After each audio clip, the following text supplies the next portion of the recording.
नमस्ते दोस्तों, नैनीताल टूर के पार्ट 2 वीडियो में स्वागत है आप सभी का। मैं हनुमानगढ़ी और शीतला माता मंदिर में दर्शन करने के बाद वापस झील के पास आ गया। अगर आपने नैनीताल टूर का पार्ट 1 वीडियो नहीं देखा तो डिस्क्रिप्शन बॉक्स में मैं वीडियो का लिंक डाल दूंगा, वहां जाकर आप वीडियो देख सकते हैं। अभी सुबह का 11 बज चुका था। अब कुछ खाने के लिए हम लोग होटल की ओर चल दिए। होटल पहुंचकर हमने ब्रेकफास्ट किया और यहीं पर हमने खाते खाते डिसाइड किया कि गाड़ी बुक करते हैं और आसपास की 12 से 13 जगहों को देखते हैं। हमने गाड़ी बुक की और निकल पड़े नैनीताल के आसपास की जगहों को देखने के लिए।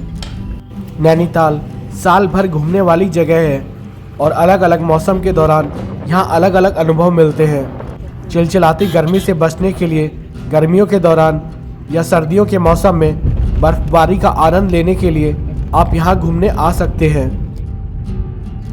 अभी जो इसके नेटफ्लिक्स पे 2 पत्ती मूवी आई है ना, अच्छा काजोल की, अच्छा हाँ, उस शूटिंग प्लेस पे लेके जा रहा हूँ भाई। अच्छा। यहाँ पर सबसे पहले हम गब्बर ब्रिज को देखने के लिए चल रहे थे। यहाँ पर काजोल की हालिया रिलीज हुई फिल्म 2 पत्ती की शूटिंग भी हुई है।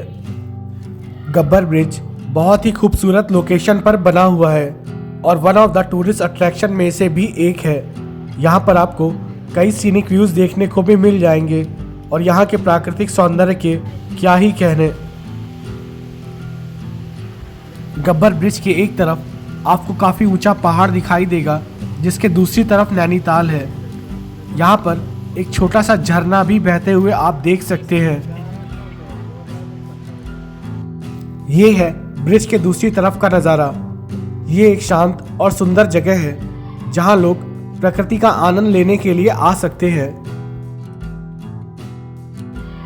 अगर आप नैनीताल आ रहे हैं तो एक बार इस ब्रिज के साइड भी घूमने आए।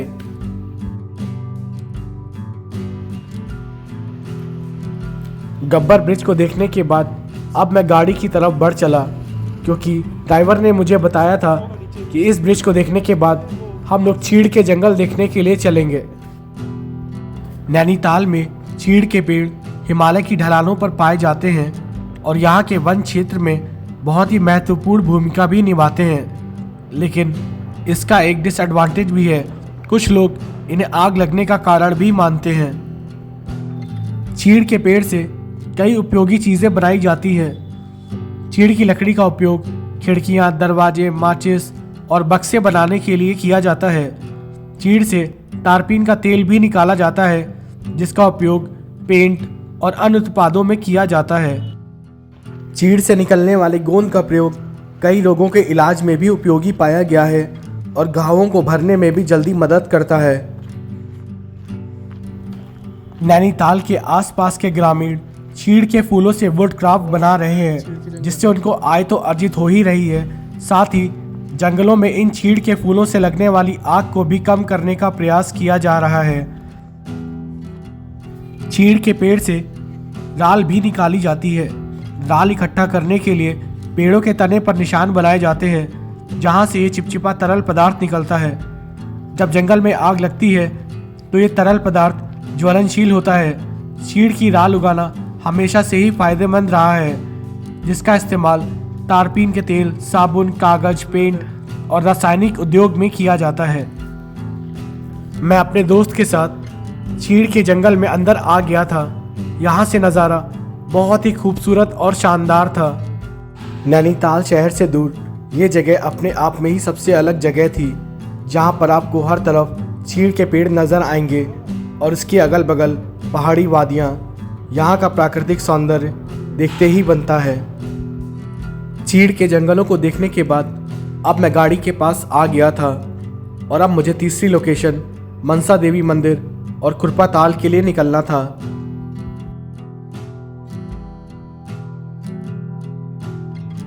कुछ देर के सफर के बाद मैं मनसा देवी मंदिर के पास पहुंच गया था। माता मनसा को भगवान शिव की मानस पुत्री के रूप में भी जाना जाता है। माता मनसा देवी को मनोकामना पूर्ण करने वाली देवी के रूप में भी पूजा जाता है। मैंने मां मनसा देवी मंदिर में जाकर माता जी के दर्शन किए, प्रणाम किया और आशीर्वाद लिया।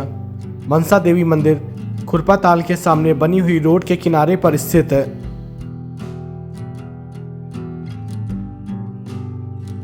मनसा देवी मंदिर के थोड़ा सा आगे भगवान काल भैरव का एक छोटा सा भी मंदिर बना हुआ है, जो कि आप सामने देख सकते हैं।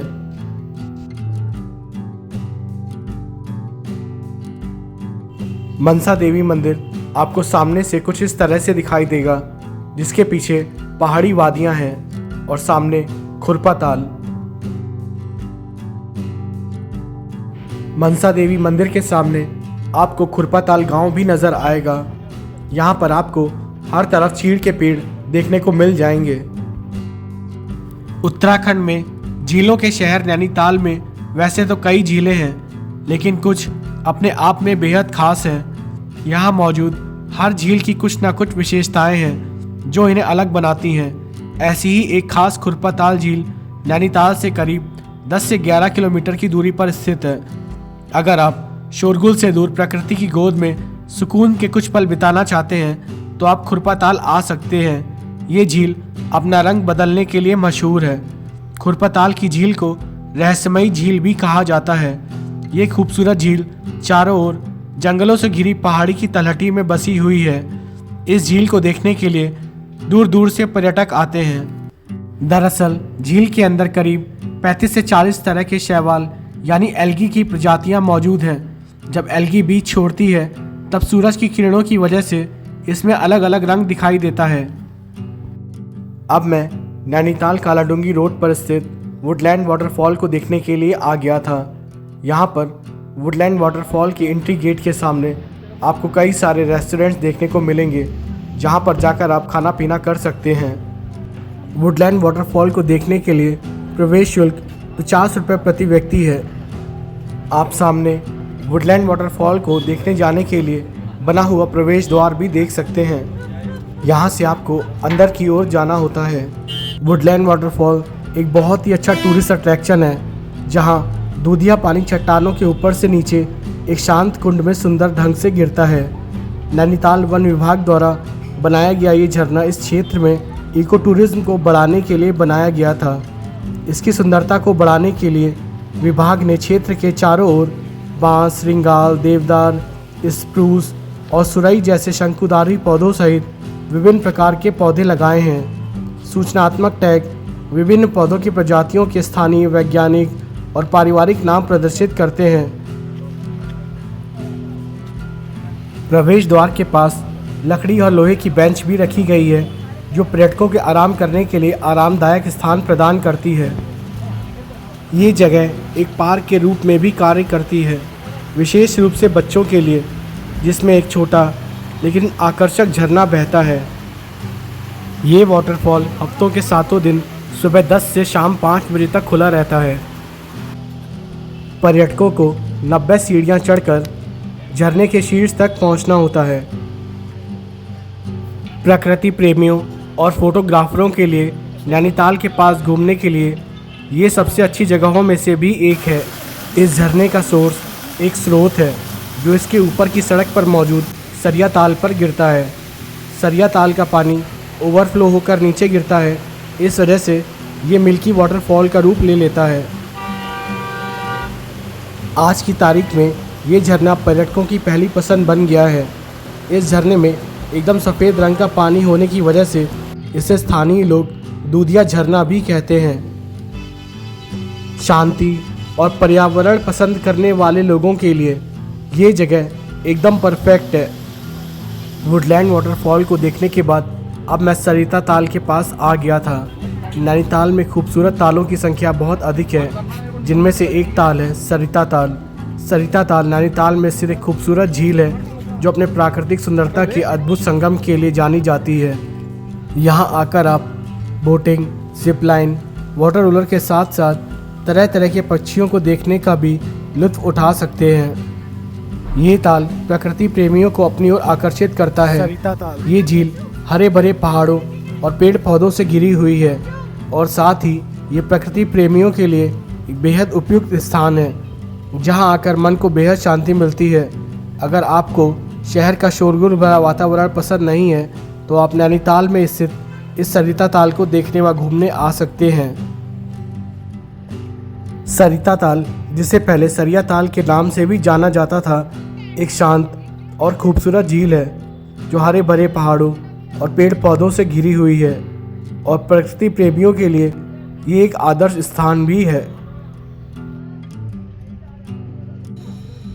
सरिता ताल नैनीताल शहर से लगभग 8 से 9 किलोमीटर की दूरी पर कालाडूंगी रोड पर स्थित है। यहाँ लगे स्टॉलों में आप यहाँ की स्ट्रीट फूड जैसे चाय, पकौड़ी, मैगी, भुट्टे, बर्गर, स्वीट कॉर्न का भी स्वाद ले सकते हैं। मैंने यहाँ पर रुककर चाय पी और मैगी खाई।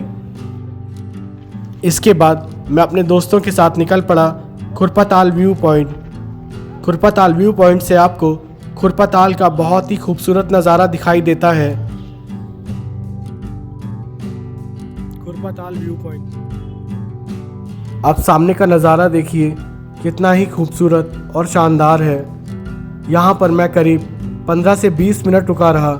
ये जगह पर्यटकों और फोटोग्राफरों के लिए स्वर्ग है। सामने झील हरे भरे जंगलों और पहाड़ों से घिरी हुई है जो इसे एक शांत और सुंदर जगह बनाती है। खुरपाताल व्यू पॉइंट प्रकृति प्रेमियों और रोमांचक लोगों के लिए एक बेहतरीन जगह है।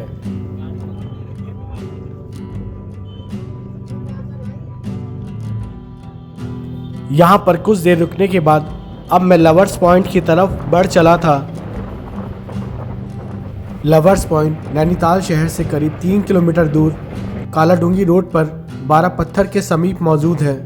शहर की चहल पहल से दूर एकांत में स्थित इस टूरिस्ट स्पॉट से आप खूबसूरत नज़ारों का दीदार कर सकते हैं।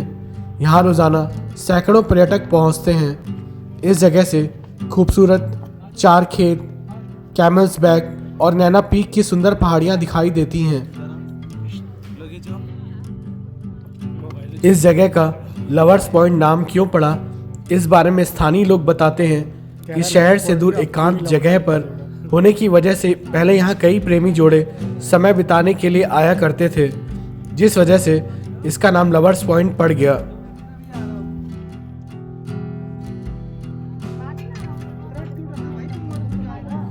यहाँ लवर्स पॉइंट के बगल में एक सुसाइड पॉइंट भी बना हुआ है। इस जगह से सामने के पहाड़ों का नज़ारा काफ़ी ज़्यादा अच्छा लगता है। यहाँ पर आकर आप फोटोग्राफी भी अच्छी खासी कर सकते हैं।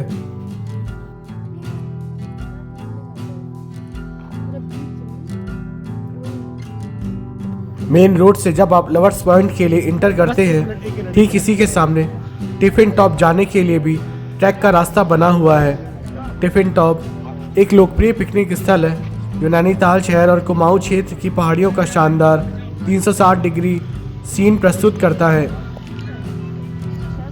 टिफिन टॉप तक पहुंचने के लिए आप पैदल या टट्टू की सवारी भी कर सकते हैं। वैसे हमारे पास वक्त नहीं था कि हम टिफिन टॉप जाएं, इसलिए हम यहाँ थोड़ी देर रुकने के बाद नैनी व्यू पॉइंट के लिए निकल पड़े।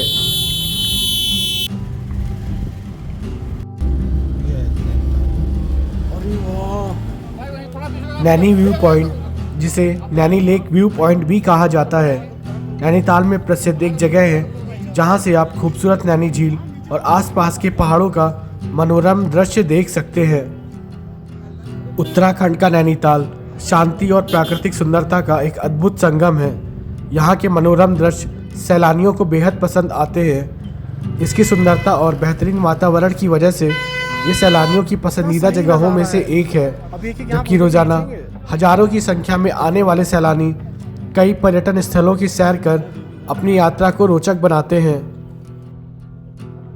वहीं हिमालय दर्शन एक खास टूरिस्ट स्पॉट है। अब मैं हिमालयन व्यू पॉइंट से हिमालय देखने के लिए आ गया था। नैनीताल में हिमालयन व्यू पॉइंट एक ऐसी जगह है जहां से आप हिमालय की बर्फीली चोटियों, विशेष रूप से नंदा देवी, त्रिशूल और नंदा कोट का मनोरम दृश्य देख सकते हैं, जो नैनीताल से लगभग 5 किलोमीटर की दूरी पर स्थित है।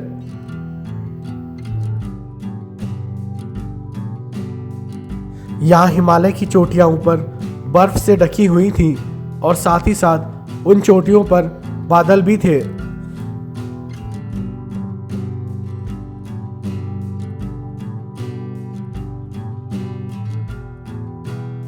इस जगह पर आपको 10 से 15 गाइड भी मिल जाएंगे जो यहाँ आ रहे पर्यटकों को दूरबीन की मदद से हिमालय को काफी नजदीक से दिखाते हैं।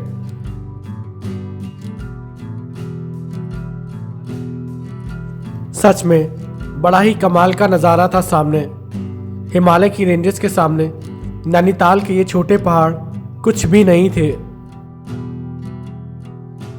यहाँ पर भी मैं आधे घंटे से ज़्यादा रुका रहा क्योंकि सामने का नज़ारा एक अलग ही एहसास दे रहा था। हिमालय की इतनी ऊंची रेंजेस सच में बहुत ही कमाल का नज़ारा है। इसके बाद मैं इको वैली की तरफ आ गया जहां पर चिल्लाने से आपकी आवाज गूंजती है। हेलो। हाँ, गूंज तो रही है। वू, वू, वू। यहाँ पर कुछ देर चिल्लाने के बाद अब मैं बढ़ चला था इको केव गार्डन के लिए। इको केव गार्डन नैनीताल शहर के मल्लीताल क्षेत्र के सूखा ताल में स्थित है।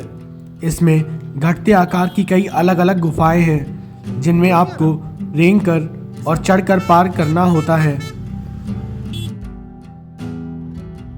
इको केव गार्डन में अंदर जाने के लिए आपको पर पर्सन 100 रुपीज़ का टिकट भी लेना पड़ता है।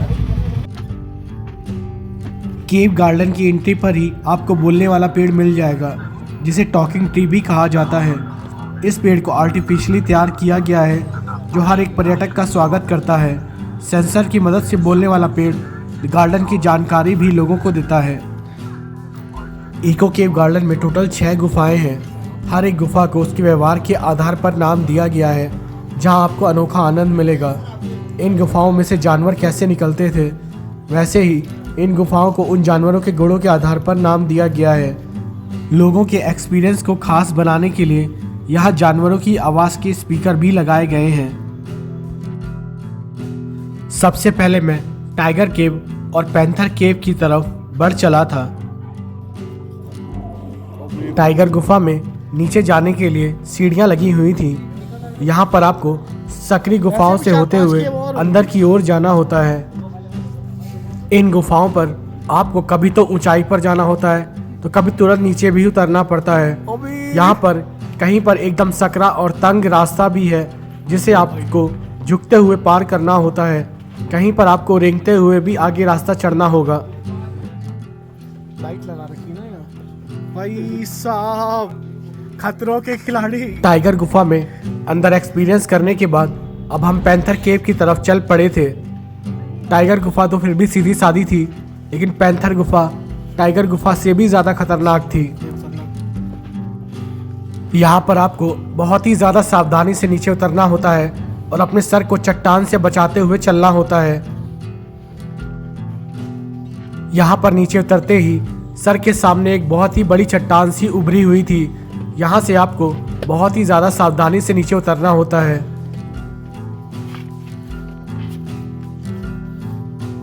क्या हुआ अंकुर?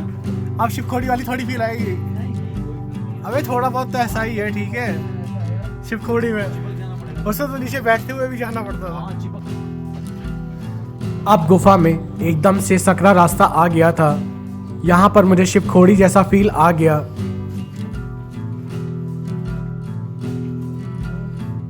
कौन सी थी ये केव? पैंथर केव।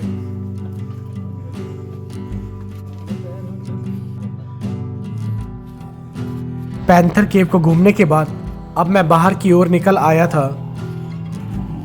यहाँ पर इको केव गार्डन में केव्स के अलावा यहाँ का एनवायरनमेंट बहुत ही ज़्यादा नेचुरल था। यहाँ पर आपको हर तरफ पेड़ दिखाई देंगे जो कि एक बहुत ही ज़्यादा नेचुरल एनवायरनमेंट है।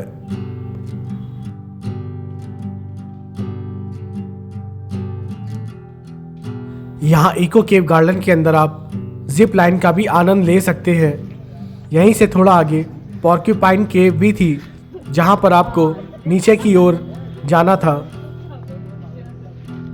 यहाँ पर मैं आपको बताना चाहता हूँ, यदि आप तंग जगहों से डरते हैं या फिर सांस से संबंधित किसी भी तरह की बीमारी से पीड़ित हैं, तो इको केव गार्डन की इन गुफाओं के अंदर अचानक से ना जाएं और एकदम से हड़बड़ी ना करें। गुफाओं के अंदर आपको बहुत ही सावधानी पूर्वक अंदर अंदर चलना होता है। नैनीताल में इको केव गार्डन सच में बहुत ही कमाल की जगह है।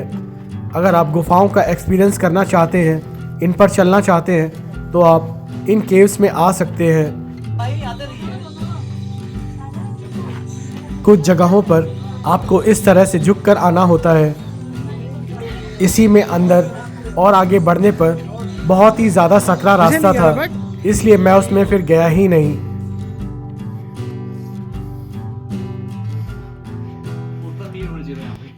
कैसी थी ये?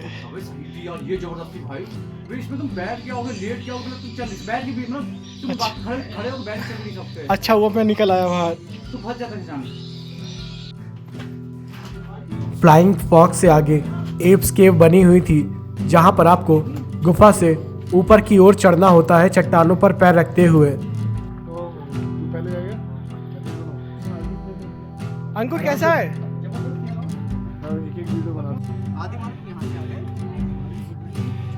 अरे गजब गजब, बहुत सही।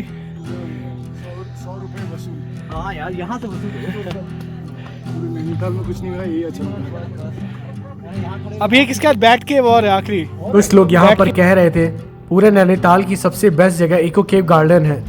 यहाँ पर इको केव गार्डन की ऊंचाई से आपको सामने के पहाड़ों का और यहाँ बने हुए घरों का बहुत ही खूबसूरत और शानदार नज़ारा दिखाई देता है। इको केव गार्डन को देखने के बाद अब मैं अपने दोस्तों के साथ निकल पड़ा, क्योंकि अब बाहर गाड़ी खड़ी थी। ये लास्ट स्पॉट था आज का जो हमें गाड़ी के ड्राइवर ने दिखाया था। इसके बाद मैं अपने दोस्तों के साथ निकल पड़ा नैनी झील की तरफ। मैं आपको बताता चलूँ, FRI देहरादून में ट्रेनिंग के बाद 1981 में मेरे पिता की एज अ रेंजर पहली पोस्टिंग नैनीताल में हुई थी। मेरे पिता के फॉरेस्ट डिपार्टमेंट में होने की वजह से बचपन से ही हमें नेचुरल एनवायरनमेंट, पेड़ पौधों और जीव जंतुओं को लेकर एक अलग ही तरह का प्यार है। सच में नैनीताल घूमना काफ़ी कमाल का अनुभव रहा। अब मेरे साथ आए हुए मेरे दो दोस्त वापस लखनऊ को जाने वाले थे और मैं अगले दिन मुक्तेश्वर के लिए निकलने वाला था। हमने शाम को हल्का फुल्का खाना खाया, क्योंकि इसके बाद मेरे दोस्तों को हल्द्वानी के लिए वापस निकलना था बस से। ये दोनों तो चले गए। उसके बाद मैंने यहाँ पर अपने लिए एक सिंगल रूम देखा, जो मुझे 700 रुपये पर नाइट के हिसाब से पड़ा। आशा है आप सभी लोगों को नैनीताल में डे 2 का टूर अच्छा लगा हो। अब मुझे यहाँ पर जल्दी से सोना था, क्योंकि मुझे सुबह 5 बजे उठना था कि भोवाली से मुक्तेश्वर जाने वाली बस 8:30 बजे छूट जाती है। तो मिलते हैं आप लोगों से मुक्तेश्वर में।